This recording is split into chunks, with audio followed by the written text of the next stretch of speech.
Hello दोस्तों, नमस्कार। मेरा नाम है दीपिका और आप सभी का नोटबुक आईएएस के इस चैनल पे बहुत बहुत स्वागत है। आज हम देख रहे हैं आप यहाँ पे कंटिन्यूअसली आरओ से संबंधित प्रश्नों को, जो प्रीवियस ईयर क्वेश्चंस हैं और बहुत ही महत्वपूर्ण है हमारे एग्जाम के पर्सपेक्टिव से। ये 2021 में आए हुए सारे क्वेश्चंस हैं, तो उन्हीं को हम यहाँ पे देख रहे हैं। हमारी एक श्रृंखला चल रही है पूरी की पूरी आरओ को लेकर के, जो कि आपका 11 फरवरी को एग्ज़ाम है। तो उसी के मद्देनज़र हमारी इसी श्रृंखला में ये अगली कड़ी है, जो कि प्रीवियस ईयर क्वेश्चंस हैं। ठीक है दोस्तों, तो हम शुरू कर रहे हैं अपना आज का ये सेशन। तो हमारे साथ बने रहिए और देखते रहिए हमारे इस चैनल को।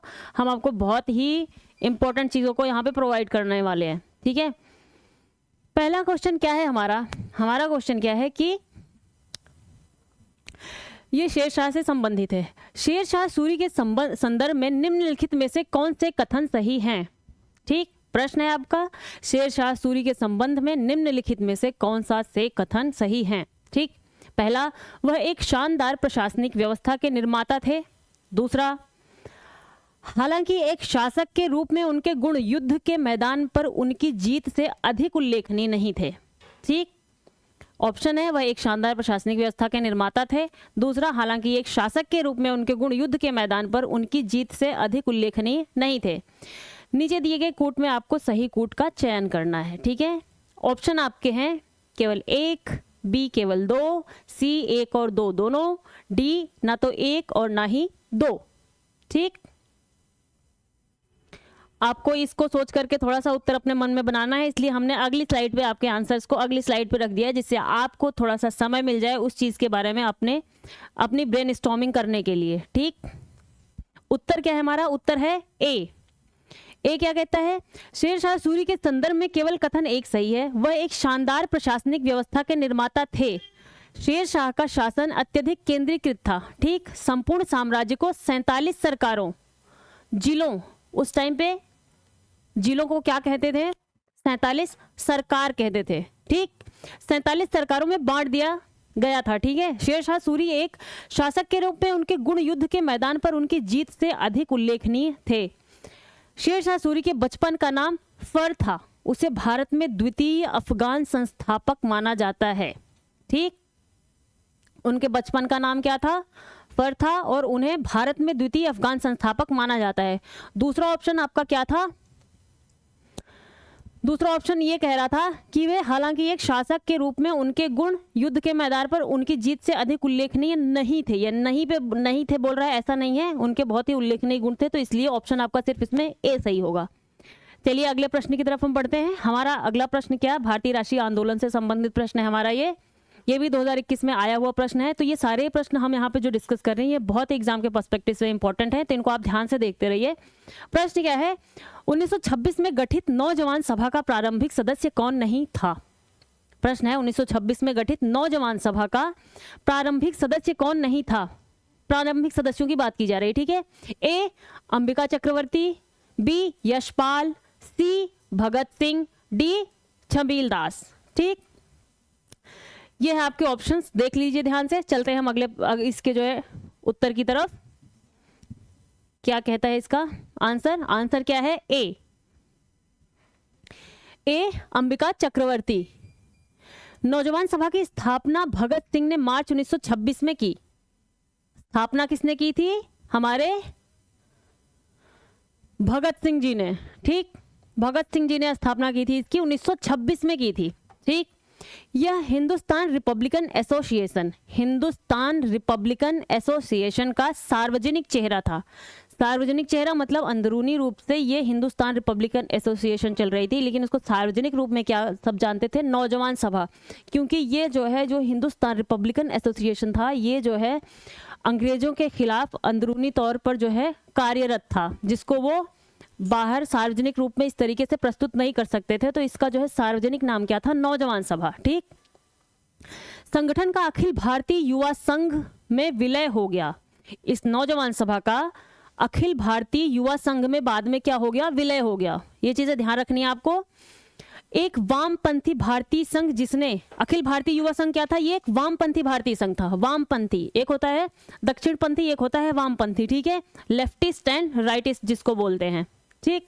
भारतीय संघ जिसने कार्यकर्ता और किसान युवाओं को एक साथ इकट्ठा करके ब्रिटिश राज के खिलाफ क्रांति को प्रोत्साहित करने की मांग की।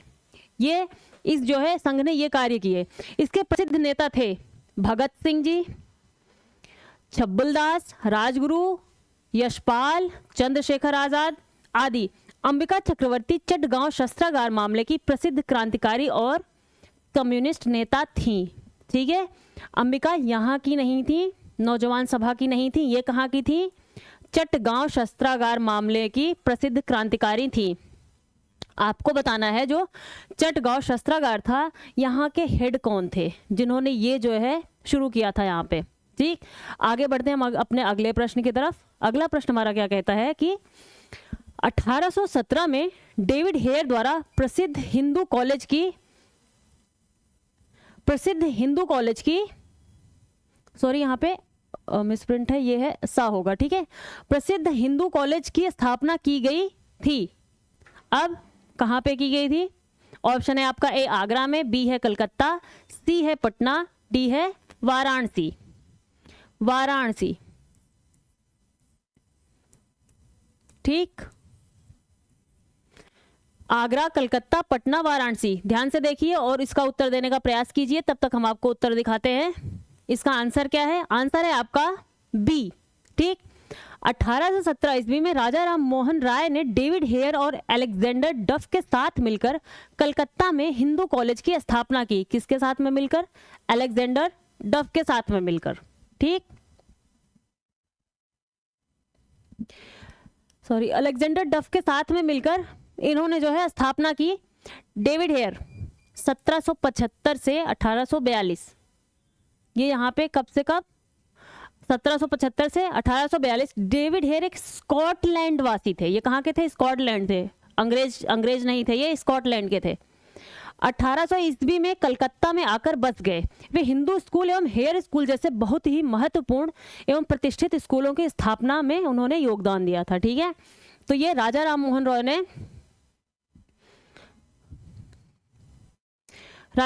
रॉय ने इसकी स्थापना कहाँ पे? कलकत्ता में डेविड हेयर के साथ में मिलकर के की थी। अब जैसे आपको मैं बताना चाहूंगी कि 1828 में क्या किया गया था? इन्होंने क्या किया था? राजा राम मोहन रॉय जी ने सती प्रथा का अंत किया था विलियम बेंटिंग के साथ में मिलकर के। देखिए, इनको पुनर्जागरण का अग्रदूत भी कहते हैं हम, राजा राम मोहन राय को। ठीक है, जागरण का अग्रदूत क्यों कह रहे हैं कि देखिए आप 1817 की बात है। ठीक है, 18वीं 19वीं शताब्दी में एक इंसान का आना और जो है उसका इस तरीके से इतने जो है प्रगतिशील विचारों के साथ में समाज में आना, उस समय हमारा समाज इतना तैयार नहीं था कि इन विचारों को वो उस तरीके से आत्मसात कर सके। ठीक है, तो इस वजह से ऐसे माहौल में आकर के अपोज करना, ऐसी चीज़ों को फर्म तरीके से, बहुत ही दृढ़ तरीके से खड़ा होना एक बहुत ही हिम्मत का काम है। हर कोई नहीं कर सकता है। आप एक छोटी सी जगह पे भी जा करके अगर आप किसी चीज़ का विरोध प्रदर्शन करना चाहे और जहाँ पे सारे के सारे लोग किसी एक पक्ष में खड़े हों और आप वहाँ पे एक अकेले इंसान हो जो उस चीज़ का विरोध करना चाहते हैं, तो आप समझ सकते हैं कि वहाँ पे आपका क्या हश्र हो सकता है।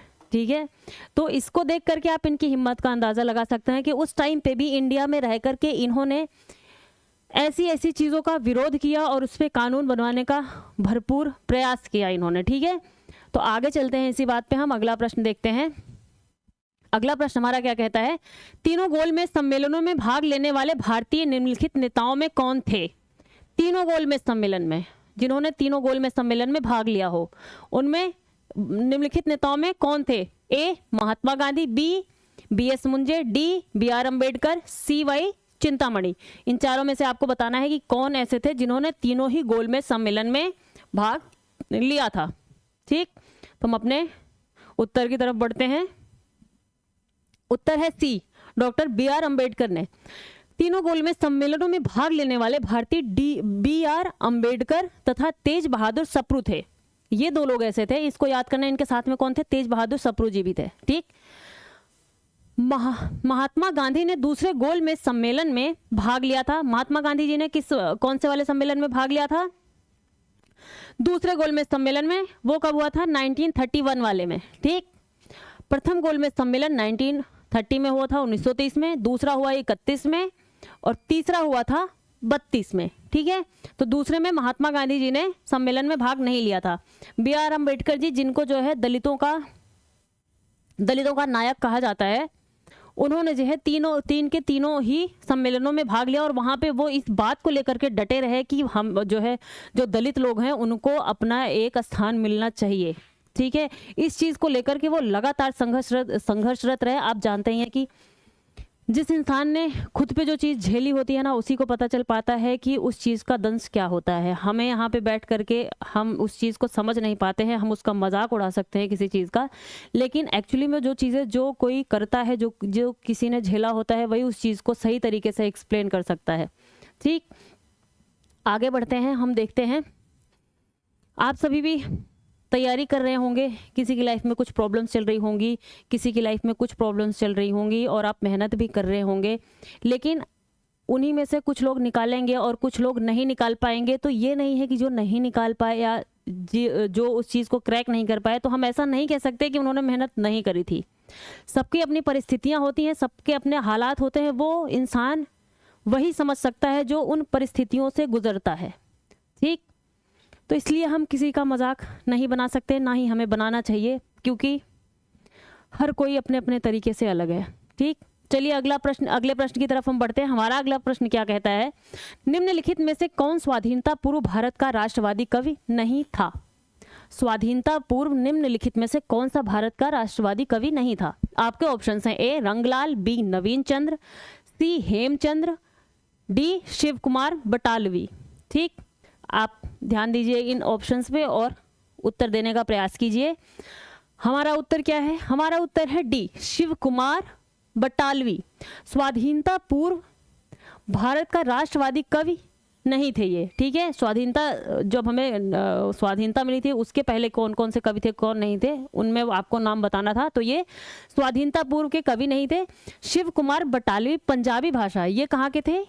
पंजाबी, स्वाधीनता के बाद के कवि हैं, ये पंजाबी भाषा के कवि थे, एक विख्यात कवि थे। रंगलाल, नवीन चंद्रसेन, हेमचंद्र बनर्जी स्वाधीनता पूर्व भारत के राष्ट्रवादी कवि है।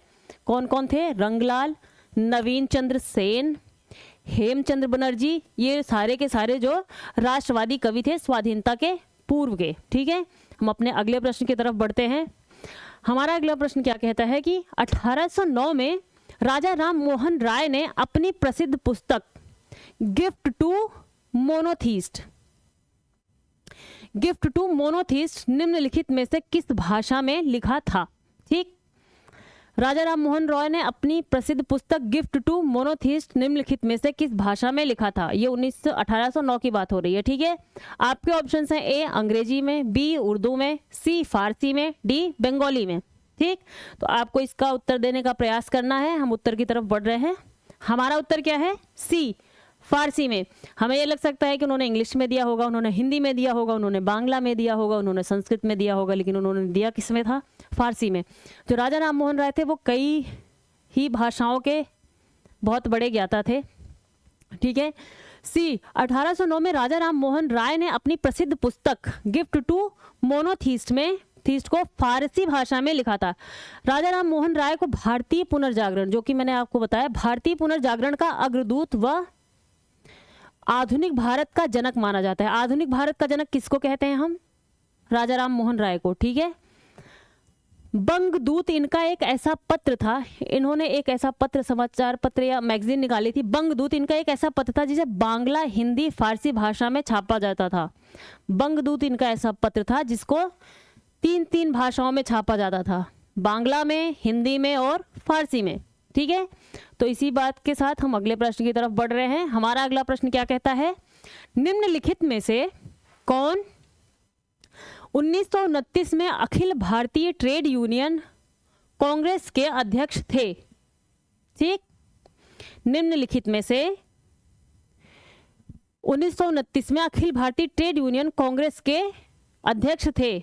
आपको बताना है, आपके ऑप्शन हैं ए एम.एन. राय, बी जयप्रकाश नारायण, सी जवाहरलाल नेहरू, डी एस.ए. दांगे। ठीक है, आपको उत्तर देने का प्रयास करना है, सोचना है कि क्या हो सकता है उत्तर। हम आगे चलते हैं उत्तर की तरफ।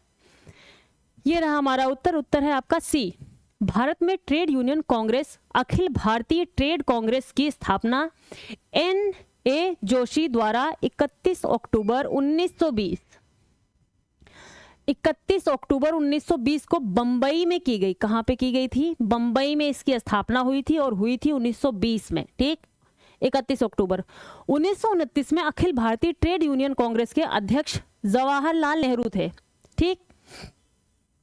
जवाहरलाल नेहरू 1929 में अखिल भारतीय ट्रेड यूनियन कांग्रेस के अध्यक्ष थे। आपको बताना है कि 1929 में जो कांग्रेस थी उसका अधिवेशन कहाँ पे हुआ था और उसमें हमने क्या डिमांड की थी। डिमांड को तो लेकर के मैं आपको बता देती हूँ कि हमने पूर्ण स्वराज की मांग की थी वहाँ पे 1929 में, और इसका जो है सम्मेलन कहाँ हुआ था आपको ये बताना है, और इसके जो है अध्यक्ष कौन थे आपको ये बताना है। ऐसा हमने अपने पहले के प्रीवियस ईयर क्वेश्चन वाले में डिस्कस किया हुआ है। देखिए प्रीवियस ईयर क्वेश्चंस को करने का यही फायदा होता है। इसके पहले भी हमने ये ऑप्शन आया हुआ है, वो पुराना प्रीवियस ईयर क्वेश्चन था आपका, ये 2021 का है, उसमें भी हमने डिस्कस किया हुआ है, और उसमें हमने ये बताया था कि 1929 में जो है कहाँ पे अधिवेशन हुआ है, अध्यक्ष कौन थे और वहाँ पे क्या मांग की गई थी। तो आपको जा करके उसको रिवाइज करना है, देखना है और इसका आंसर देने का प्रयास करना है, ठीक है। चलिए हम अपने अगले प्रश्न की तरफ बढ़ते हैं। हाँ, तो ये मैंने आपको बता दिया 1929 में अखिल भारतीय ट्रेड यूनियन कांग्रेस के अध्यक्ष जवाहरलाल नेहरू जी थे। जयप्रकाश नारायण संपूर्ण क्रांति नामक आंदोलन चलाया था। जेपी नारायण ने संपूर्ण क्रांति नामक आंदोलन चलाया था। ये याद रखना है आपको, इंपॉर्टेंट फैक्ट है ये आपके मॉडर्न इंडिया से संबंधित, आधुनिक भारत से। चलिए अगले प्रश्न की तरफ बढ़ते हैं। अभी हमारा जो अगला प्रश्न है ये हमारे भारतीय राज्य व्यवस्था से संबंधित यहाँ पे आपको प्रश्न मिलेंगे, जो कि आपके विगत प्रश्न हैं जो आए हुए हैं आपके एग्जाम में। तो ध्यान से देखिए इन सारी चीज़ों को, क्योंकि ये आपके जो है स्टैटिक प्रश्न होते हैं, जो कि आने की संभावना आपके एग्जाम में बहुत ज़्यादा होती है। कहीं ना कहीं किसी ना किसी एग्जाम में डायरेक्ट इनडायरेक्ट तरीके से आने की संभावना इसकी हमेशा रहती है, ठीक। तो हमारा प्रश्न क्या कहता है? भारत के संविधान के अनुसार केंद्र की कार्यपालिका शक्ति निम्नलिखित में निहित है।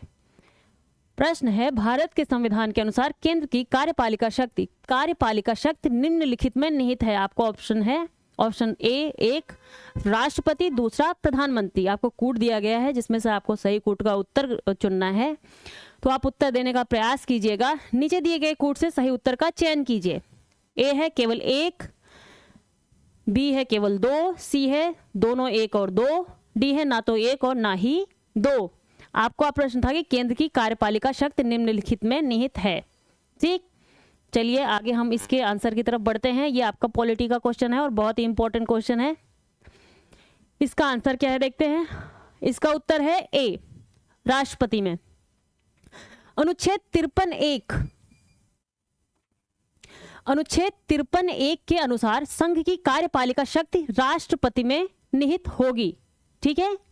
53(1) क्या कहता है कि संघ की कार्यपालिका शक्ति राष्ट्रपति में निहित होगी, जिसका प्रयोग वह इस संविधान के अनुसार स्वयं या अधीनस्थ अधिकारियों के द्वारा करेगा, ठीक। इस प्रकार भारतीय संघ का कार्यपालिका अध्यक्ष एग्जीक्यूटिव हेड राष्ट्रपति होगा। अनुच्छेद 52 भारत का एक राष्ट्रपति, अनुच्छेद 52 क्या कहता है? भारत का एक राष्ट्रपति होगा। अनुच्छेद 54 क्या कहता है कि उसके अनुसार राष्ट्रपति का निर्वाचन एक निर्वाचक मंडल द्वारा होगा, ठीक है। अनुच्छेद 60 क्या कहता है? राष्ट्रपति द्वारा शपथ या प्रतिज्ञान का प्रारूप वर्णित करता है। अनुच्छेद 60, ठीक है। जब 42वां और 44वां संविधान संशोधन हुआ था, 42वां 1976 में हुआ था अगर मैं सही हूं तो, और जो है आपका 44वां 1978 के आसपास हुआ था। तो जब ये संविधान संशोधन हुआ था तो यहाँ पे क्या कर दिया गया था कि जो हमारे प्रेसिडेंट महोदय हैं उनको जो मंत्रिमंडल है जिसका हेड प्रधानमंत्री होता है, उससे दी गई जो रिकमेंडेशंस होती हैं, सिफारिशें होती हैं, उसको मानने के लिए राष्ट्रपति को बाध्य बना दिया गया था, बाध्य कर गया था कि आपको जो भी रिकमेंडेशंस आएंगी वो आपको मानना ही पड़ेगा। ये दो चीज़ों की वजह से किया गया था। 1975 में जो है आप जानते हैं कि आपातकाल लगा था, इंदिरा गांधी जी ने लगवा दिया था। उसके बाद क्या हुआ था कि इसी वजह से 42nd अमेंडमेंट आया था कांग्रेस के टाइम पे, 44 अमेंडमेंट आ गया था आपकी जो है जनता दल के टाइम पे, ठीक है। जो 42nd अमेंडमेंट आया था उसमें यही इसीलिए किया गया था उस चीज़ को कि वहाँ पे इसलिए किया गया, राष्ट्रपति को बाध्य बनाया गया जिससे कि वो आपातकाल को लागू किया जा सके, उसको बढ़वाया जा सके। और दूसरी बार जो है जब करवाया गया तो वो इसलिए करवाया गया कि जिससे बार बार जो है इस आपातकाल की स्थिति और इसका मिसयूज ना किया जा सके। तो दोनों ही बार ऐसी चीज़ें करी गई, लेकिन उसका जो है पर्पस दोनों बार अलग अलग था, ठीक है। तो हम अगले प्रश्न की तरफ बढ़ते हैं दोस्तों, देखते हैं अगला प्रश्न हमारा क्या कहता है, ठीक। तो ये थोड़ी थोड़ी मैं आपको एडिशनल नॉलेज देती जाती हूँ बीच बीच में, जिससे आपकी तैयारी थोड़ी और मजबूत हो सके, हमारी कोशिश यही है। तो अगला प्रश्न है हमारा कि सूची 1, सूची 2 और सूची 1 को सुमेलित करना है, इसमें से कौन कौन सी सूची सही है और हमें सही कूट का यहाँ से चयन करना है, ठीक है। तो सूची 1 क्या है? सूची 1 में आपकी न्यूनतम आयु अर्हता दी गई है। सूची 2 क्या है? ऑफिस और पद दिया गया है, ठीक है। तो सूची 1 में क्या है? 21 वर्ष, इसके आगे दिया है भारत के राष्ट्रपति। बी 25 वर्ष, सी 30 वर्ष, डी 35 वर्ष। आगे दिया है भारत के राष्ट्रपति, पंचायत सदस्य, राज्य विधानसभा सदस्य और राज्य विधान परिषद सदस्य, ठीक है। ये देख लीजिए सारे ऑप्शंस यहाँ पे, ठीक। तो इसमें आपको सही कूट का चयन करना है। आपके कूट क्या है? ए 2 3 4 1, बी 1 2 3 1 2 4 3, सी 2 1 3 4, डी 4 1 2 3, ठीक। तो आपको इनकी आयु के हिसाब से इनका सही मिलान करना है यहाँ पे, और आपको यहाँ पे इस कूट की सहायता से जो है सही उत्तर का चयन करना है। तो चलते हैं हम अपने उत्तर की तरफ। हमारा उत्तर क्या कहता है? उत्तर है हमारा सही सुमेलित है, हमारा एन उत्तर है, ठीक। सुनील जी,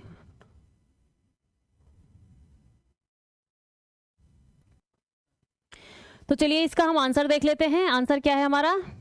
आपका सॉरी यहाँ थोड़ा सा मिस्टेक होगी, इसका आंसर है ए।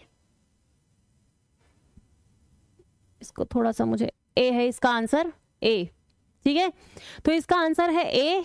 ए क्या है यहाँ पे? मिलान हम करके देख लेते हैं। ए में क्या है?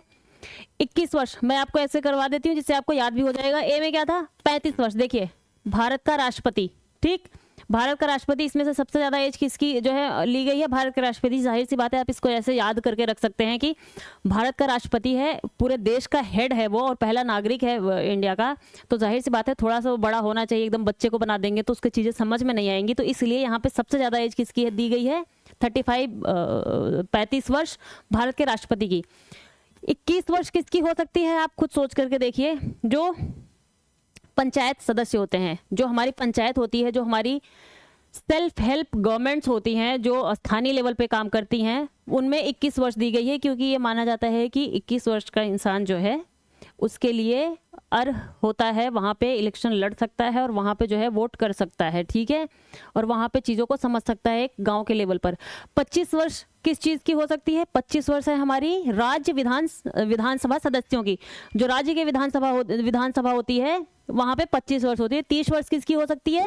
ये आपकी हो सकती है राज्य विधान परिषद की। ये जैसे कि हमारी संसद है, राज्यसभा है, लोकसभा है। तो जो राज्यसभा होती है उसमें जो हमारी एज होती है वो लोकसभा से जो है थोड़ी ज़्यादा होती है, क्योंकि उसमें थोड़ा सा ज़्यादा सीनियर लोगों को इलेक्ट किया जाता है। तो जाहिर सी बात है उनकी एज थोड़ी सी ज़्यादा होगी। तो उसी तरीके से यहाँ भी होता है। जो राज्य का एक तरीके से ये लोकसभा हो गया मान लीजिए, और राज्य का एक तरीके से ये राज्यसभा हो गया। जो विधान परिषद होती है वहाँ की, उसको एक तरीके से वहाँ की राज्यसभा मान लीजिए, और जो विधानसभा होती है उसको एक तरीके से वहाँ का लोकसभा मान लीजिए। तो इसके हिसाब से जो विधानसभा है उसकी 25 वर्ष एज है और दूसरे की 30 वर्ष है। तो चलिए अब हम अपने अगले प्रश्न की तरफ चलते हैं। हाँ, यहाँ पे थोड़ा सा मैं आपको ये बता दूं, अनुच्छेद 243 भारतीय संविधान के भाग 9 में, भाग किस में? भाग 9 में पंचायती राज का परिचय दिया गया है, ठीक है। भाग 9 में पंचायती राज को जो है जोड़ा गया था, भाग 9 को डाला गया था, ठीक है। अनुच्छेद 40 भारतीय संविधान में राज्यों को पंचायतों के गठन का निर्देश दिया गया है, ठीक है। अनुच्छेद 169 169 में 169 के अधीन संसद विधि द्वारा किसी राज्य में विधान परिषद का सृजन कर सकती है। ये जो है हमारे संसद की शक्ति है कि 169 के तहत वो जो है किसी भी राज्य में विधान परिषद का गठन कर सकती है और वहाँ को पे उनके जो है रिकमेंडेशन पे उसको खत्म कर सकती है, ठीक है। तो ये है हमारा चलिए, और ये अनुच्छेद 40 आप बताइए, अनुच्छेद 40 किस भाग में आएगा और जो है किस में होगा। मैं आपको बता देती हूँ कि ये आपके जो है डीपीएसपी राज्य के नीति निदेशक तत्वों में आएगा, लेकिन आपको बताना है वो हमारा जो राज्य का नीति निदेशक तत्व है वो कौन से संविधान के कौन से भाग में आता है। ठीक है, अगले प्रश्न की तरफ हम बढ़ते हैं। हम अपना अगला प्रश्न देखते हैं क्या कहता है। वो कहता है कि राष्ट्रीय विकास परिषद का गठन ... में हुआ था। ठीक, राष्ट्रीय विकास परिषद का गठन हुआ था, कब हुआ था? आपको ऑप्शन है ए 1950 में, बी 1952 में, सी 1954 में, डी उपर्युक्त में से कोई नहीं। ठीक है, 1950, 1952, 1954 और उपर्युक्त में से कोई नहीं। तो देखते हैं हमारा आंसर क्या है। आंसर हमारा उत्तर है क्या? B, B. ठीक है, इसकी थोड़ी डिटेल देखते हैं। राष्ट्रीय विकास परिषद का गठन 6 अगस्त 1952 में हुआ था, 1952 में। ठीक है, राष्ट्रीय विकास परिषद में भारत के प्रधानमंत्री इसके पदेन अध्यक्ष होते हैं। ठीक है, पदेन अध्यक्ष कौन होता था?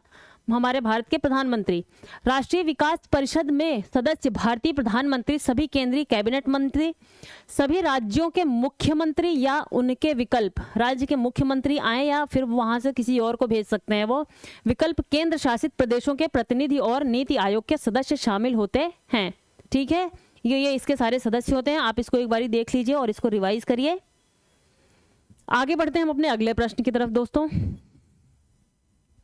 अगला प्रश्न है हमारा, भारत के संविधान के भाग 9A में निम्नलिखित क्षेत्र की स्थानीय स्वशासन इकाइयों को संवैधानिक आधार प्रदान किया गया है। वो कौन से क्षेत्र हैं उनको देखते हैं हम। पहला ग्रामीण क्षेत्र, दूसरा शहरी क्षेत्र। ठीक, नीचे कूट दिए गए हैं। कूट क्या है? पहला केवल 1, बी केवल 2, सी दोनों 1 और 2 दोनों सही हैं, डी ना तो 1 और ना ही 2 सही है। ठीक है, तो आपको इसमें उत्तर देने का प्रयास करना है। ये काफी कॉमन क्वेश्चंस हैं। ठीक है, तो आगे हम अपने उत्तर की तरफ चलते हैं। उत्तर क्या कहता है हमारा? बी, शहरी स्थानीय स्वशासन प्रणाली को 74वें संविधान संशोधन अधिनियम 1992। ठीक, 1992 74वां संविधान संशोधन। 73वां संविधान संशोधन क्या था हमारा? पंचायती राज का था। ठीक है, वो भी 1992 में आया था। 73वां और 74वां संविधान संशोधन 1992 द्वारा संवैधानिक दर्जा प्रदान किया गया। इस अधिनियम के द्वारा संविधान में एक नया भाग, देखिए आपको इस चीज को लेकर कंफ्यूज नहीं करना है। जो हमारा शेड्यूल था, जो हमारी अनुसूचियां थी, वो क्या 11वीं और 12वीं अनुसूची थी, और जो हमारे कॉन्स्टिट्यूशन में भाग था, भाग क्या था? वो 9 एक भाग था। तो हमें इस चीज़ का बहुत कंफ्यूजन हो जाता है कि शेड्यूल और भाग हम दोनों को मिक्सअप कर देते हैं और जब उत्तर आता है तो हम उसमें कुछ और गलत लिख के चले आते हैं। ठीक है, तो यहाँ पे आपको ये ध्यान देना है। ठीक है, 1992 द्वारा संवैधानिक दर्जा प्रदान, इस अधिनियम के द्वारा संविधान में एक नया भाग 9 का और 18 नए अनुच्छेद तथा 12वीं अनुसूची को शामिल किया गया। ठीक, देखिए यहाँ पे ये है 12वीं अनुसूची। अनुसूची क्या थी? 12वीं, और संविधान का भाग क्या था? भाग 9 का। ठीक है, 74वें संविधान संशोधन अधिनियम के द्वारा अनुच्छेद 243 घ, ठीक है, 243 घ थ के तहत 3 प्रकार की नगर पालिकाओं का प्रावधान है, जिनमें नगर निगम, नगर पालिका परिषद तथा नगर पंचायतें शामिल हैं। ठीक है, 74वें संविधान संशोधन जैसे जो नगर निगम होता है, जो जैसे बहुत बड़े नगर हैं, 10 लाख से ऊपर की जनसंख्या वाले एक तरीके से जो नगर है, वहाँ पे नगर निगम होती है। दूसरा जो नगर परिषद होती है, और एक नगर पालिका होती है, और एक नगर परिषद होती है। नगर पालिका थोड़े से उससे नीचे वाले जो शहर होते हैं उनके लिए होती है, और एक जो ट्रांजिशन फेज के जो है शहर होते हैं वहाँ पे नगर परिषदें होती है। जैसे कि अभी वो प्रॉपर बड़े वाले शहर नहीं बन सके हैं, तो वहाँ पे नगर परिषदों का निर्माण किया जाता है। ठीक है, तो आगे चलते हैं। अगला प्रश्न है हमारा, अगला प्रश्न क्या है? भारत की संसद को कानून निर्माण की शक्ति निम्नलिखित के लिए प्राप्त है। प्रश्न है आपका, भारत की संसद को कानून निर्माण की शक्ति निम्नलिखित के लिए प्राप्त है। पहला भारत का, सॉरी थोड़ी सी मिस्टेक हो गई है बच्चों, देखते हैं हम इसको। भारत का, दूसरा क्या है? भारत का प्रदेश, उप प्रदेश, डोमिनियन।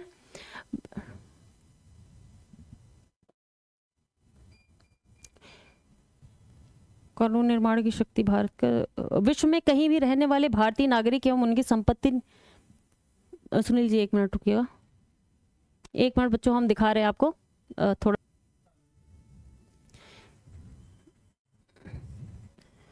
ठीक है, तो हाँ ये है आपका ये है डोमिनियन, सॉरी ये थोड़ा सा हो जाती है मिस्टेक। तो ये है भारत का संघ, इसको घ बना दीजिए आप लोग, सॉरी मेरी इतनी अच्छी राइटिंग है, मैं इतनी बड़ी माहिर नहीं हूं बनाने में। देखिए इसको आप बना सकते हैं भारत का संघ, ये है घ, ठीक, घ है बच्चों, ठीक है। तो पहला ऑप्शन आपका क्या है, क्वेश्चन क्या था, भारत की संसद को कानून निर्माण की शक्ति निम्नलिखित के लिए प्राप्त है। ऑप्शन एक था आपका भारत का संघ, ऑप्शन दो था आपका भारत का प्रदेश, उप प्रदेश या डोमिनियन, तीसरा विश्व में कहीं भी रहने वाले भारतीय नागरिक एवं उनकी संपत्ति। अब आपको जो है नीचे कूट दिए गए हैं, जिसमें से सही कूट का चयन करना है। तो आपको बताना है कूट आपका क्या है, ए केवल एक, बी केवल एक और दो, सी ए केवल तीन, एक और तीन, डी एक दो और तीन, ठीक है। तो आइए देखते हैं इसका आंसर क्या होगा हमारा। हमारा उत्तर क्या है, उत्तर है हमारा डी, मतलब एक दो और तीन, हम तीनों को लेकर के हमारी भारत की संसद जो है कानून बना सकती है, ठीक है। भारत की संसद को कानून निर्माण की शक्ति निम्नलिखित के लिए प्राप्त है। भारत का संघ, जो हमारा भारत का संघ है, पूरे के पूरे इंडिया के लिए कानून बना सकती है वो। भारत का प्रदेश, उप प्रदेश, कोई भी स्टेट है, कोई भी राज्य है, उसके लिए वो कानून का निर्माण कर सकती है। विश्व में कहीं भी रहने वाले भारतीय नागरिक एवं उनकी संपत्ति, हमारे यहाँ से कहीं भी जा करके किसी और कंट्री में रहने वाले, अगर उनके पास हमारे यहाँ की नागरिकता और चीज़ें हैं, तो वहाँ उनके भी संबंध में और उनकी संपत्ति के संबंध में यहाँ पर जो है हमारी सरकार कानून बना सकती है, ठीक है, हमारी संसद कानून बना सकती है। चलते हैं हम अपने अगले प्रश्न की तरफ। अगला प्रश्न हमारा क्या कहता है, अगला प्रश्न है हमारा, भारत के संविधान के अनुच्छेद 300 के अनुसार भारत की सरकार का कानूनी नाम है। प्रश्न है आपका कि हमारा जो आर्टिकल 300 है उसके अनुसार भारत की सरकार का कानूनी नाम क्या है, ठीक है। ऑप्शंस हैं आपका ए, थोड़ा सा आप अपने तरीके से अपना कॉमन सेंस यूज करके उत्तर देने का प्रयास कीजिएगा। The union government, the union of India, C India, D Bharat, ठीक। तो इसके आगे हम देखते हैं हमारा उत्तर क्या है। उत्तर है हमारा बी, बी क्या था, द यूनियन ऑफ इंडिया, ये जो है भारत संघ है हमारा, ठीक। भारत के संविधान के अनुच्छेद 300 के अनुसार भारत की सरकार का कानूनी नाम द यूनियन ऑफ इंडिया है। भारतीय संविधान अनुच्छेद 300, भारतीय संविधान अनुच्छेद 300 वाद और कार्यवाहियों का उल्लेख है। भारत सरकार भारत संघ के नाम से मुकदमा कर सकती है या करवा सकती है, ठीक है। कहीं पे भी उसको मुकदमा करना हुआ तो वहां पे क्या नाम आएगा, भारत का संघ, ठीक है। और एक राज्य की सरकार राज्य के नाम से, मान लीजिए उत्तर प्रदेश की सरकार है तो वो उत्तर प्रदेश का वाद के नाम से जो है जानी जाएगी, खुद कर सकती है या वो करवा सकती है किसी के थ्रू, या मुकदमा करा सकती है, और अधिनियम द्वारा किए जा सकने वाले किसी भी प्रावधान के अधीन हो सकती है, ठीक है। तो एक फेडरेशन होता है, एक यूनियन होता है। तो हमारे यहाँ पे जो है यूनियन शब्द को हमने अडॉप्ट किया हुआ है, क्योंकि हमारी जो संविधान है, हमारे जो संविधान निर्माता थे वो उन्होंने ये कहा कि जो है हमारा जो भारत है वहाँ पे जो राज्य हैं वो उनका ऐसा नहीं कि उनका जब मन चाहे वो जो है हमारे संघ को तोड़ दें और वो यहाँ से अलग हो जाएं, तो इसलिए हमने उनको यूनियन करार दिया। अमेरिका में जो है फेडरल सिस्टम पूरा का पूरा काम करता है, तो इस हिसाब से वहाँ पे वो राज्यों का, हमारे यहाँ सेंटर है मेन, उसमें जो है राज्य जुड़े हुए हैं, वहां पे राज्यों ने मिल करके एक जो है केंद्र की स्थापना की है अमेरिका में, तो इसलिए उसको इस नजरिए से देखते हैं हम। तो चलिए अगले प्रश्न की तरफ हम बढ़ते हैं। हमारा अगला प्रश्न क्या कहता है, अगला प्रश्न है हमारा, यदि किसी समय राष्ट्रपति एवं उपराष्ट्रपति दोनों का पद रिक्त हो जाए तब राष्ट्रपति का कार्य कौन करेगा, ठीक है। जब किसी समय राष्ट्रपति एवं उपराष्ट्रपति दोनों का पद, ठीक, राष्ट्रपति उपराष्ट्रपति दोनों का पद रिक्त हो जाए तो उसके समय कौन कार्य करेगा, ठीक। आपके ऑप्शंस हैं ए प्रधानमंत्री, बी लोकसभा अध्यक्ष, सी भारत के प्रधान न्यायाधीश, डी उपर्युक्त में से कोई नहीं। तो आप प्रश्न का जवाब देने की कोशिश करिए। हम उत्तर देखते हैं। उत्तर क्या है हमारा, सी। अनुच्छेद 65 के अनुसार यदि मृत्यु त्याग पत्रों अथवा हटाए जाने की स्थिति में राष्ट्रपति का पद रिक्त हो जाता है तो पद का कार्यभार उपराष्ट्रपति संभालेगा, ठीक। तथा यदि किन्हीं कारणों से उपराष्ट्रपति भी उपलब्ध नहीं है, अगर उपराष्ट्रपति भी कोई आकस्मिक हो सकती है, हर किसी की लाइफ में जो है आकस्मिकता आती ही आती है, हम किसी चीज़ को प्रिडिक्ट नहीं कर सकते हैं, तो इसी हिसाब से यहाँ पे भी है, ये उपबंध दिया गया है कि उपराष्ट्रपति भी नहीं उपलब्ध हो तो उच्चतम न्यायालय का वरिष्ठ न्यायाधीश।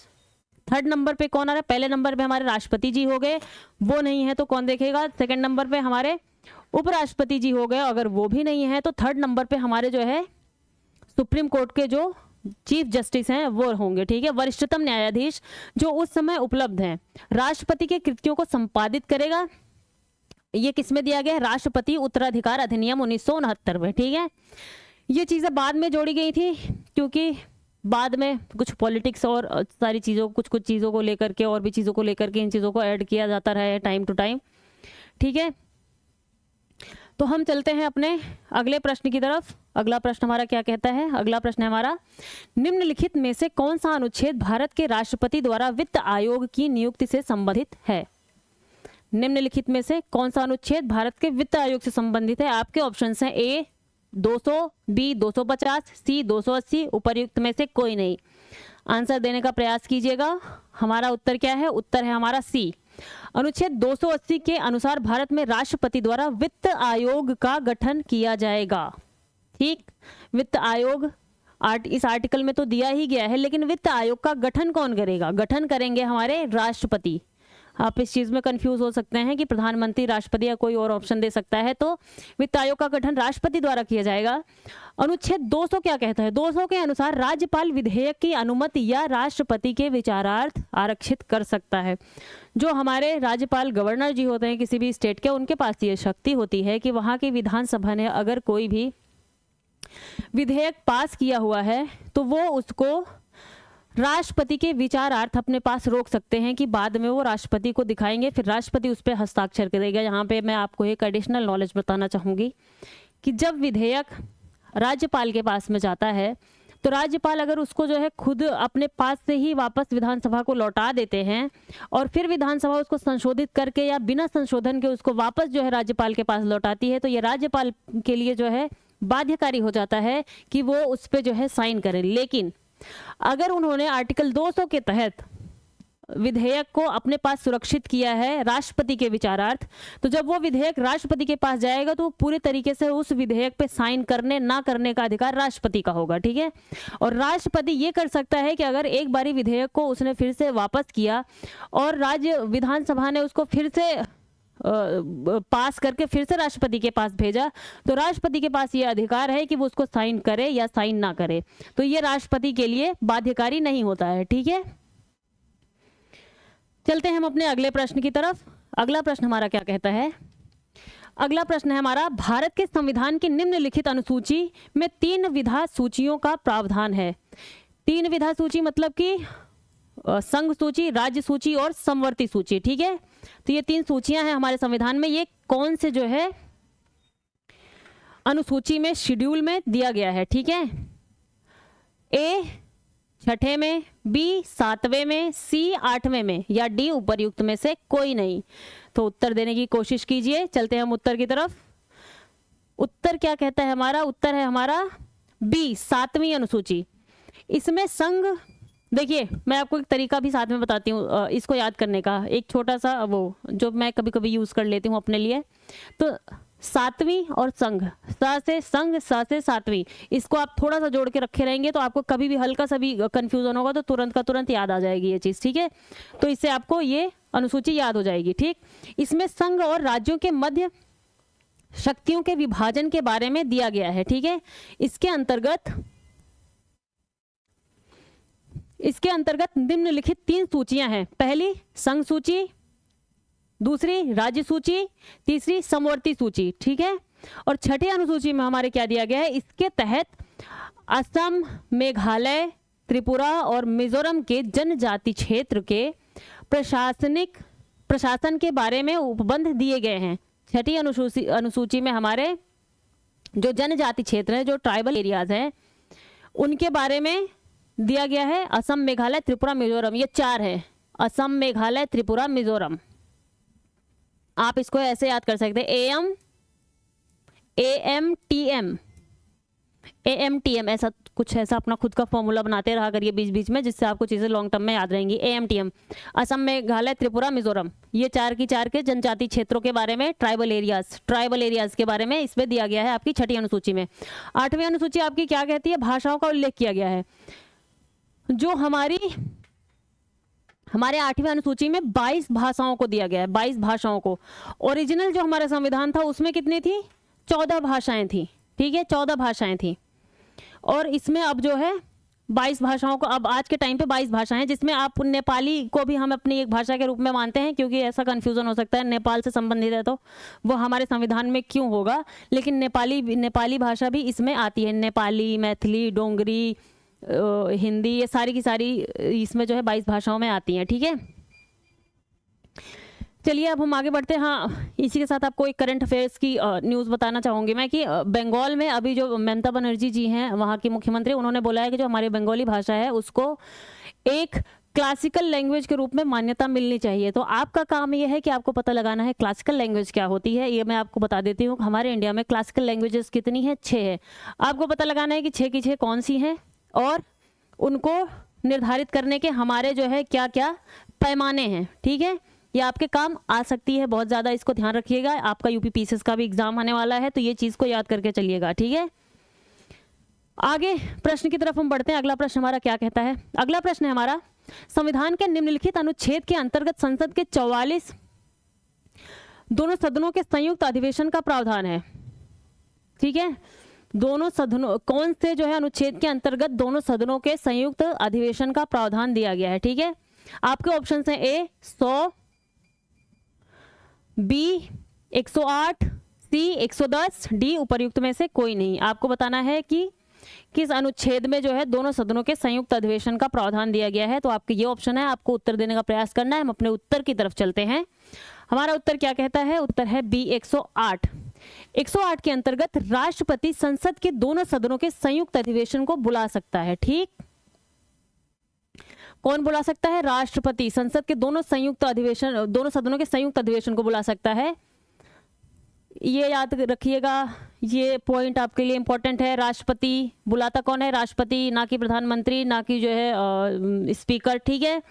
अनुच्छेद 110 के अनुसार धन विधेयक की परिभाषा है। अनुच्छेद 110 में क्या है? धन विधेयक, ठीक है, मनी बिल की परिभाषा है। भारतीय संविधान के अनुच्छेद 100 में सदनों में मतदान रिक्तियों के होते हुए भी सदनों की कार्य करने की शक्ति और गणपूर्ति से संबंधित है। इसका मतलब ये है कि जो सदन है, जो राज्यसभा लोकसभा है, उसमें अगर कोई मेंबर नहीं है या इलेक्शन नहीं हुआ है किसी जो है सीट पे या कुछ ऐसा है, तो तब उसकी गणपूर्ति कैसे होगी और वहाँ पे जो है सदन कार्यवाही कैसे होगी, उन सारी चीज़ों के बारे में इस 100वें जो है आर्टिकल में प्रावधान दिया गया है। चलिए अगले प्रश्न की तरफ बढ़ रहे हैं हम। अगला प्रश्न क्या कह रहा है आपका? भारत, ये अब अगला जो सारे प्रश्न है वो किससे संबंधित है? आपके भारतीय अर्थव्यवस्था से, ठीक है, ठीक। तो अगला प्रश्न हमारा है, भारत सरकार के कृषि सहयोग एवं किसान कल्याण विभाग की वार्षिक रिपोर्ट 2020-21 के अनुसार भारत विश्व में निम्नलिखित में से किन फलों का सबसे बड़ा उत्पादक है? आपके ऑप्शंस हैं ए अंगूर, बी आम, सी संतरा, डी पपीता, ठीक।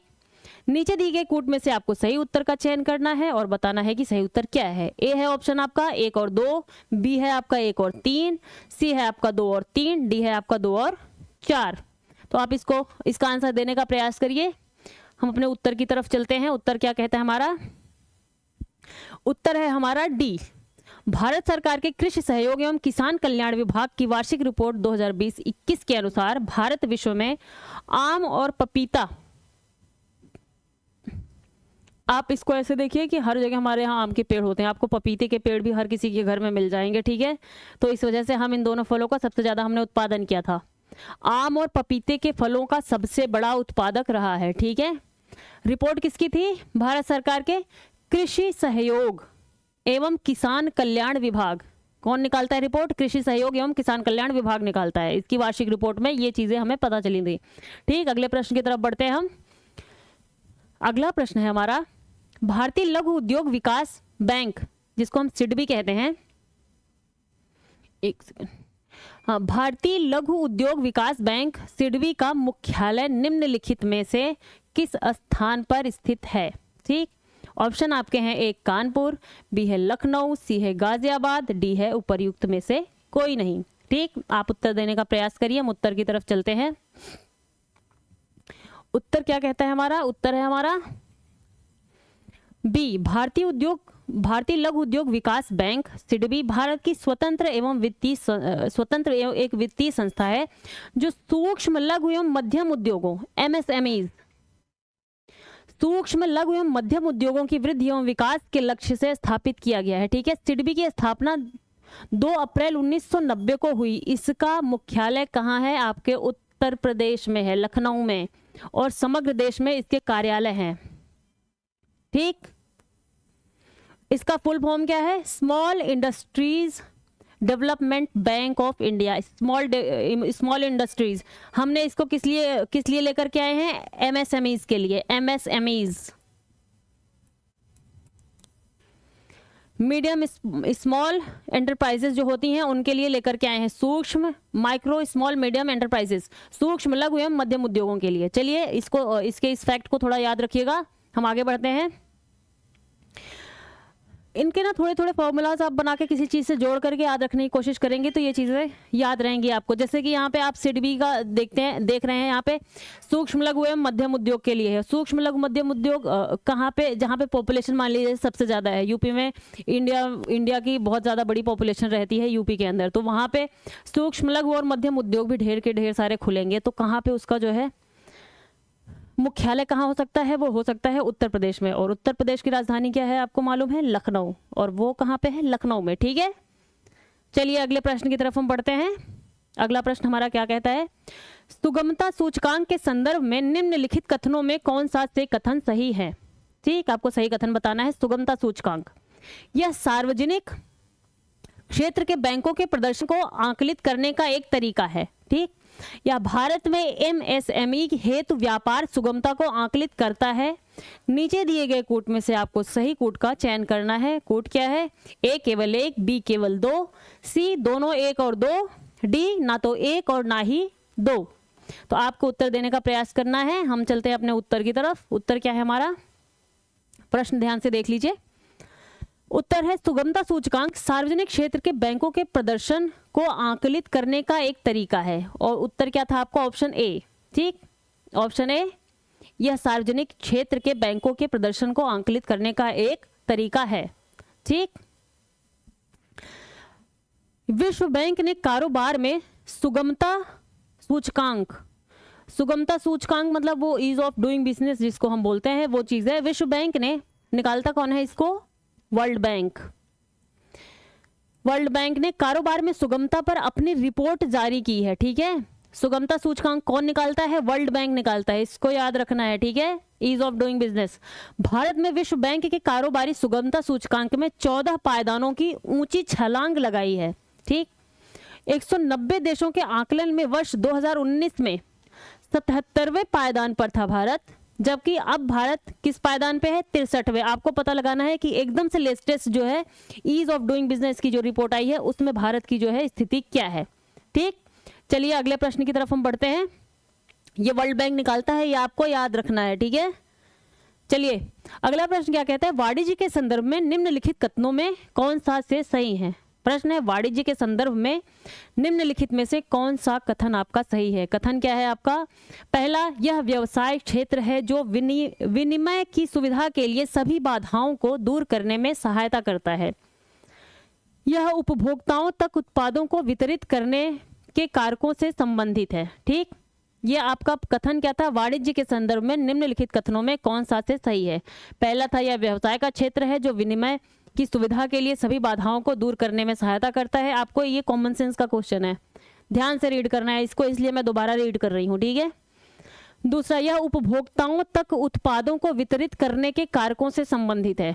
ध्यान से देखिए और उत्तर देने का प्रयास कीजिए, बहुत आसान सा इसका जो है उत्तर होगा। वाणिज्य के संदर्भ में बात की जा रही है। यहाँ पे कूट क्या है आपका? 1, दूसरा 2, तीसरा दोनों 1 और 2, डी ना तो 1 ना ही 2। ठीक, उत्तर की तरफ हम बढ़ते हैं। हमारा उत्तर क्या कहता है?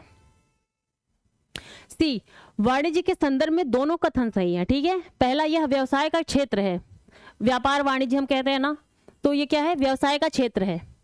विनिमय की सुविधा के लिए सभी बाधाओं को दूर करने में सहायता करता है। ठीक, जब दूसरा, यह उपभोक्ताओं तक उत्पादों को वितरित करने के कारकों से संबंधित है। वाणिज्य ऐसे याद करिए, व्यापार और वाणिज्य। व्यापार जब हम करेंगे, वाणिज्य करेंगे तो हम क्या करेंगे, उपभोक्ताओं तक सामान को पहुंचाएंगे, उसका एक्सपोर्ट, इंपोर्ट, ट्रांसपोर्ट और सारी चीज़ें और ढेर सारी चीज़ें करेंगे, तो सारी चीज़ें इसमें इंक्लूड हो जाएंगी। ठीक है, तो यही इसमें दोनों ही कथन दिए गए हैं। व्यवसाय का क्षेत्र जो विनिमय सुविधा के लिए सभी बाधाओं को दूर करता है। ठीक, चलते हैं हम अपने अगले प्रश्न की तरफ। अगला प्रश्न क्या है हमारा, वो है निम्नलिखित घटनाओं पर विचार कीजिए तथा उन्हें कालक्रमानुसार व्यवस्थित कीजिए। ठीक, आपके घटनाएं कौन कौन सी हैं। पहला, नाबार्ड की स्थापना, नाबार्ड की स्थापना, स्वयं सहायता समूह का बैंक लिंकेज कार्यक्रम। ठीक, किसान क्रेडिट कार्ड योजना, क्षेत्रीय ग्रामीण बैंक की स्थापना। आपको इसमें भी थोड़ा सा जो है ध्यान से आपको देखना है और इसके उत्तर देने का प्रयास करना है। आपके कूट क्या है, कूट ए 4, 1, 2 और 3। ठीक है, सबसे पहले 4 हुआ कालक्रमानुसार, 4, 1, 2 और 3। ठीक, 4, 2, 3 और 1। सी है 1, 2, 3 और 4। डी है आपका 4, 3, 2 और 1। तो आइए हम इसका उत्तर देखते हैं क्या है। उत्तर है आपका ए, कालक्रमानुसार व्यवस्थित क्रम 4, 1, 2 और 3 सही है। ठीक है, पहला उत्तर है। अब इसको हम ऐसे देख लेते हैं, ए में क्या है, चौथा सबसे पहले है क्षेत्रीय ग्रामीण बैंक की स्थापना। ठीक, उसके बाद आपका नाबार्ड आ गया जो एग्रीकल्चर से रिलेटेड जो है बैंक की स्थापना थी। ठीक, आप इसको ऐसे ध्यान से देखेंगे तो आपको इसमें एक लिंक बनता हुआ नजर आएगा। आप ध्यान से देखने की कोशिश कीजिए, क्षेत्रीय ग्रामीण बैंक। ठीक है, तो सबसे पहले जब हमारा स्टार्ट क्या ही हुआ होगा, धीरे धीरे डेवलपमेंट हुआ, तो हमारे ग्रामीण के क्षेत्रों में भी जो है बैंक को लगाने का कार्यक्रम शुरू किया गया होगा। ठीक है, तो पहले नंबर पे ये आ गया। दूसरा, अब एग्रीकल्चर, वो खेती बाड़ी और इन सब चीज़ों के लिए भी उनको कुछ सहायता देने के लिए, तो ये नाबार्ड आ गया। तीसरा, स्वयं सहायता समूह, दूसरे नंबर पे स्वयं सहायता समूह का बैंक और बैंक लिंकेज, क्योंकि जाहिर सी बात है जब बैंकों का विस्तार होगा और सारी चीज़ें होंगी, थोड़ा सा टेक्नोलॉजी डेवलपमेंट होगा, तभी तो हम ये लिंकेजेस की बात कर पाएंगे। बहुत पहले तो हम कैसे बात कर पाएंगे, तो जाहिर सी बात है ये थोड़ा सा बाद में ही ये चीज़ आएगी, तो इसको हम कॉमन सेंस से भी आगे पीछे कर सकते हैं। तीसरा क्या है, किसान क्रेडिट कार्ड योजना, और उसके भी बाद हम क्या करेंगे कि लोगों को क्रेडिट कार्ड प्रोवाइड करवाएंगे। क्रेडिट कार्ड एक तरीके से आधुनिक चीज़ें हैं, तो आप जो है इस तरीके से इस क्रम में इसको ऐसे भी कोई चीज़ ऐसे आपको कहीं पे क्रम निर्धारित करने के लिए मिले तो उसको थोड़ा सा ऐसे कोशिश करेंगे तो आपको वो कोई ना कोई सही ऑप्शन मिल जाएगा। इसकी संभावना लगभग आपकी काफ़ी ज़्यादा बढ़ जाएगी सही आंसर मिलने की। ठीक, तो यहाँ पे हम इसको थोड़ा विस्तार में देखते हैं कि क्षेत्रीय ग्रामीण बैंक की स्थापना 26 सितंबर 1975 में हुई थी। ठीक, क्षेत्रीय ग्रामीण जो बैंक था वो 1975 में उसकी स्थापना की गई थी। नाबार्ड, राष्ट्रीय ग्रामीण एवं कृषि विकास बैंक, ग्रामीण एवं कृषि विकास बैंक। ठीक, नाबार्ड, नाबार्ड NABARD, नाबार्ड क्या कहते हैं इसको, national agriculture bank of rural development, ऐसा कुछ करके है, तो आप इसको एक बार ध्यान से इसका फुल फॉर्म देख लीजिएगा। फुल फॉर्म हिंदी में यही है, राष्ट्रीय ग्रामीण एवं कृषि विकास बैंक की स्थापना केंद्र सरकार द्वारा 1982 में की गई थी। ठीक, इसकी कब की गई है, 1975 में, इसकी 1982 में। इसका मुख्यालय मुंबई में है। नाबार्ड का मुख्यालय कहाँ पे है आपका, मुंबई में। स्वयं सहायता समूह, सेल्फ हेल्प ग्रुप का बैंक लिंकेज कार्यक्रम फरवरी 1992 से स्थापित किया गया। ठीक, नाबार्ड के सेल्फ हेल्प ग्रुप द्वारा। ठीक है, नाबार्ड के ही सेल्फ हेल्प ग्रुप द्वारा बैंक लिंकेज कार्यक्रम स्टार्ट किया गया था। किसान क्रेडिट कार्ड योजना की शुरुआत 1998 में तत्कालीन वित्त मंत्री यशवंत सिन्हा द्वारा की गई थी। ठीक, तो ये आपकी थोड़ी सी डिटेलिंग थी, इसको ध्यान रखिए। आगे हम अगले प्रश्न की तरफ बढ़ते हैं। जैसे मैंने अभी आपको बताया कि थोड़ा सा आप जो है उसको सोचने का प्रयास करेंगे कि ये चीज़ कब हो सकती है या चीज़ को कब होना चाहिए, कौन सी चीज़ मॉडर्न एरा की हो सकती है, कौन सी थोड़ा पहले आ सकती है। तो इन चीज़ों का प्रयास करके आप थोड़ा सा उत्तर को ज़्यादा सही करने का प्रयास कर सकते हैं। अगर आपको जो है ऑप्शंस बहुत एकदम से एक्यूरेट नहीं भी याद हैं तो भी आप इस चीज़ को की कोशिश कर सकते हैं। तो अगले प्रश्न की तरफ बढ़ते हैं। अगला प्रश्न है हमारा 47, निम्नलिखित में से कौन सी फराल मूल्य नियंत्रण हेतु भारत सरकार के मूल्य स्थिरीकरण कोष के अंतर्गत संरक्षित है? ठीक, कौन सी फसल, सॉरी यहाँ पे यह है फसल। ठीक, निम्नलिखित में से कौन सी फसल मूल्य नियंत्रण हेतु भारत सरकार के मूल्य स्थिरीकरण कोष के अंतर्गत संरक्षित है? आपके ऑप्शंस हैं ए गेहूं, बी आलू, सी चावल, उपयुक्त में से कोई नहीं। ठीक, मूल्य स्थिरीकरण, जिसके मूल्य को स्थिर बनाया जा सके। ठीक है, तो ये ऑप्शंस हैं, आपको उत्तर देने की कोशिश करनी है। अब हम उत्तर की तरफ चलते हैं।